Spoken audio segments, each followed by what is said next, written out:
It's your opening day starter, 8 days from today. Nice. I'm imagining a lot of people are going to say it's 1 week away tomorrow. We're trying to get in front of that. We're way in front. Leapfrogging that by a week and a by day. Yeah, it's an Antoine Walker 8 days away is what that is. Nice. So we'll get into Garrett Crochet, his contract negotiations. He says he doesn't want to talk about it in season. Opening day, kind of the line in the sand.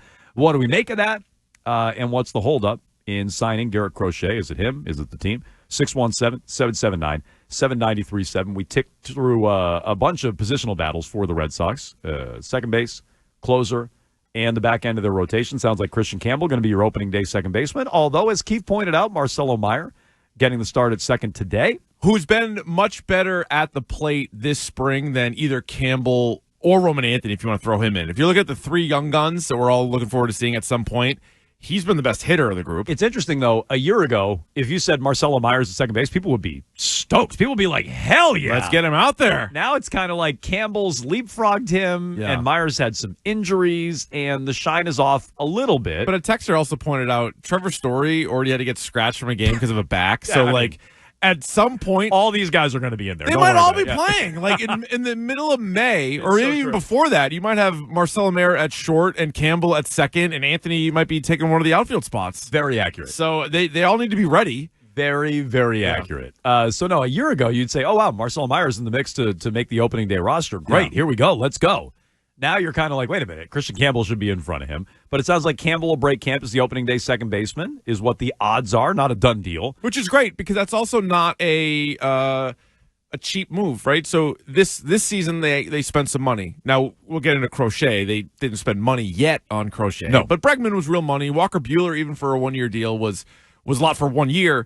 And so if you take all the young guys and stash them, and then call them up and manipulate the service time a little bit, that is kind of like a cheap-ish move. But if you're willing to start Campbell right off the rip, that means I think you're prioritizing winning more than saving a few bucks. Well, and you wonder, is there conflict there where Cora, and maybe even I'll even give the baseball ops people credit for this. It was, how did McAdam and Cotillo put it? Like the organization wants it. What is it again? He appears to be the favorite makers in the mind of team decision makers. So I'll even give baseball ops credit. Maybe they all want Campbell, and they all see the same thing. Hamilton's a utility guy. Who knows what Vaughn Grissom even is? So they're all the same right now, and Campbell has the highest ceiling. Go with the kid. And maybe it's ownership looking at it and saying, well, we want control. This is the plan. We don't want to start the service time on these guys. So maybe that's part of the negotiation. Maybe there is friction in baseball ops and the manager for sure, and ownership. But it sounds like Campbell is the favorite to win that job. Closer is Aroldis Chapman. Rotation after your top three is a little scary. Kind of falls off a little bit. Which maybe illustrates why the Red Sox are third in the division behind the Yankees and Orioles, which is perplexing until you start looking at the rotation and maybe it makes a little more sense. 617-779-7937. On Crochet, he said to Bradfo, and you heard it there, the conversation we had is opening day. I'd rather not talk about a contract during the season. I feel like it could be a distraction, and I don't want to be in the clubhouse talking about it with my teammates around me. It's one of those things where I feel like it takes focus away, blah, blah, blah, blah, blah. We've heard all this before. We just heard it with the manager last year. Cora said the same thing. Yeah, things can change. Not going to negotiate in season. Don't want to negotiate in season. Don't want it to be a distraction. Lo and behold, middle of the season, Cora gets a big fat contract extension. If the Red Sox give him his number, he'll talk contract all day, or at least his agent will. What's the holdup? Why do you think nothing has been reached to this point? And do you think Crochet is holding out for every last dollar? Do you think the Red Sox are just waiting it out because they don't want to spend? Like, what do you think the holdup is? So I think in a weird way, it almost benefits both to play out the season. And, there's advantages to both to getting a deal done now. Obviously, if you're the Red Sox, you traded a top prospect for this guy. He has the potential to be an ace for years to come, so you want to lock him up. But he's never had a full season in the majors. So I feel like if he proves that he can be healthy for 33 starts and approaches 200 innings, I know that number is, not a lot of guys even hit that anymore, but let's say he gets close to that, he could ask for a ton and he'd be justified in getting it. And if you're the Red Sox, maybe that's what you're thinking too. Be like, all right, here's a guy who was on a pitch count last year. He's come off multiple injuries. It's really all about potential. So like, how high a number are they willing to go? And so they might offer him what they think is a fair deal, but not like a record-setting deal, where he's like, I should probably just bet on myself for 1 year. And then the flip side, it might cost the Red Sox more money, But wouldn't they be more confident in giving him that kind of deal if they see it for a season? Well, that's what's scary to me. How big that number could jump? Yeah, because to me, I look at it and I go, you're the Red Sox. I don't care what he costs. If he's good, pay it. I don't care. So I'm fine with you waiting. You can wait 2 years to pay him if you want. I don't care. Go crazy. But if he's good, you better give him the contract. Right. What's my confidence level they'll actually deliver on that? And if they're really worried about dollars and cents, payroll, locking it in, pay him now. Pay him now. I could see him then saying no. Well, correct. And so what's that number? And are the Red Sox maybe not insulting, but beneath his number? Perhaps that's going on. Maybe they do want to pay him, but they're not going to give him what he thinks he deserves, rather. And so he holds out for it. But I have no problem with the Red Sox waiting this out if they're going to pay him. I don't know that I fully trust they're going to give him a massive contract. I don't know that I have a full degree of confidence. They haven't done that with anybody outside of Devers, Bregman included. They haven't done that. All right, so the biggest contracts for pitchers in baseball, there are 4 that have a total value of over $200 million. Okay, that's it. Yeah, because a lot of these guys, they end up signing deals later. So and then some of the guys too, like you're not counting Ohtani, obviously. No, I'm not. I'm not counting Ohtani. But his teammate Yamamoto has the biggest contract in total value, 12 years, $325 million. They were in on him, right? No. Well, Garrett Cole. Okay. He is on a 9-year, $324 million deal. So the average annual is much higher, but he's $1 million less overall. Max Fried. They were in on him. The Yankees. They were so close. Okay. 8 years, $218. And he was 30 years old when he signed that deal. Okay. Kind of a bad deal. Yeah.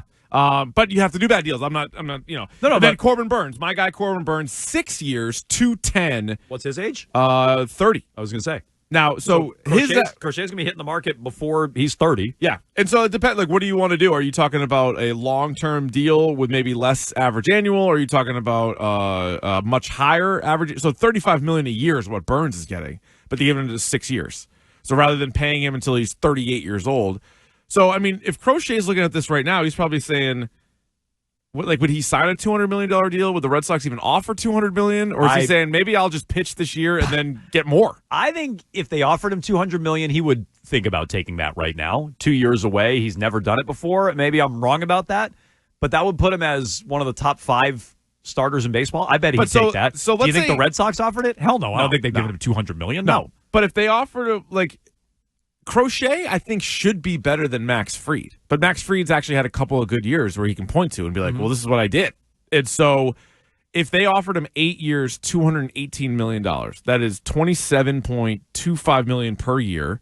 So it's not even as much as Devers on a per-year basis. It's way less than Bregman on a per-year basis, but it'd be a long-term deal, which they haven't really done since Devers. It's a pitcher, and it's a risk, and I don't feel like they felt like the Crochet contract was a good one. But so the David Price contract was a good one. And maybe Bradford will have more info when we talk to him tomorrow, but my guess would be the Red Sox wouldn't offer $218 right now, but Crochet wouldn't take it. If I was him, I wouldn't take it. I would be like, I'm gonna go for the moon here. I'm gonna pitch really well this year, win the Cy Young, and then you guys are in trouble. I get that logic, but you wouldn't take a top 5 contract in baseball right now before you've ever done it? Nope. Interesting. If I'm Crochet, no. So if you have as much confidence in yourself, I think I would wait. If the Red Sox are offering him, and I highly, highly doubt they are, but let's play the game. If the Red Sox are offering him that type of contract, then I'd be on the Red Sox side if he was saying no. If they're offering him a Max Fried level contract and he's saying no, I'd be on the Sox side on that one. But I doubt it. I doubt they're doing it because they didn't offer it to Max Fried. They didn't offer it to Corbin Burns. They did, and there's a higher contract, but they didn't offer it for Yamamoto. All guys that they were supposedly in on, they didn't close the deal on any of those guys, so I bet they're nowhere near that number on Crochet. But Crochet also, and why I think he might turn it down is he's 5 years younger than Fried and Burns. I mean, that is significant, especially when you're talking about these pitchers. All the great ones just break down and fall apart, and you end up paying them. Like the last 2 years of Max Fried, I mean, maybe even more than the last 2. Maybe like the last 4 on Fried might be a tough contract to give out. But that's one of the reasons why Yamamoto became the highest paid pitcher I think of all time, is because he was 25, and normally these guys don't hit the market until they're around 30. And in fairness, he was completely unproven, in the majors. Oh, big time. Yeah, big time. And so with Crochet, you're saying, all right, I know there's a lot of risk here, but he has a chance to hit a much bigger payday. So I don't disagree with the Twitch chat. Let's see him pitch first. Yeah, I get that, but. You could, if you're the Red Sox, you could cost yourself $100 million. Right. I don't care. Yeah, neither do I. John Henry, go cost yourself $100 million. It does not matter to me. No, but for them. But if you're really worried about that, then pay him now. I don't care about it. So if they want to go year to year with Crochet for the next 2 years, go nuts. But if he's what we think he can be, you better pay him. Yeah. And if you cost yourself a bunch of money in the meantime and the cost skyrockets, that's on you. That's how I feel about this. I don't care if you cost yourself $100, $150, $200 million. It's not my money. Don't care. I know. I just want the player on the team if he's a high-level Cy Young caliber pitcher. So pay him whatever you want. Pay him now. Pay him in 2 years. I don't care, but you better pay him.